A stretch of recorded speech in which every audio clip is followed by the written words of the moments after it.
बिस्मिल्लाहिर्रहमानिर्रहीम अस्सलामु अलैकुम वरहमतुल्लाहि वबरकातुहू। गलत फहमी की एक किस्म है भी है। अगर कोई बंदा तुहाडे कोल गुजर रहा उनकी अखां उनकी नज़रां तुहाडे ले लेकिन उहदा दिमाग उहदा ध्यान तुहाडे लिए नहीं है। तुसीं कहोगे लै इन्हें मेरे लिए वेख्या भी तो मेरे सलाम नहीं लिया, अगे पिछे लेंदे होंदे असीं एक दूजे नाल सलाम। वो अल्लाह दे बंदे अजकल दा जिहड़ा टेंशनां दा दौर है उनका ध्यान बच्चों की फीस जमा कराने वाले बिल जमा कराना है, किराया देना है, मोटरसाइकिल सही करानी है, साइकिल सही करानी है, गड्डी सही करानी है, फलाने बंदे दे पैसे देने ने, फलाने रिश्तेदार नूं जाना है, फलानी फौदगी ते फलानी शादी ते जाना है, कपड़े तैयार करने ने।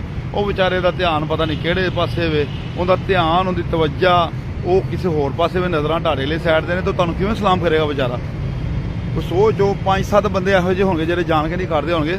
हर बंदा इक्को जिहा नहीं हुंदा, हर बंदे नूं इक्को पटरी इक्को लाइन च नहीं लैके आईदा। इस वास्ते पॉजिटिव सोचा करो। उस बंदे दी नज़रां ते तुहाडे ले होणगियां लेकिन उनका ध्यान उनकी तवज्जा तुहाडे ले नहीं होगी। इस वजह तो तुहाडे कोलों गुजर गया, तुहानूं सलाम नहीं किया। इस वास्ते पॉजिटिव सोचा करो, पॉजिटिव एक दूसरे के नाल मुहब्बतां पैदा करो, ना कि नफरतां दे बीज बोवो। वस्सलाम।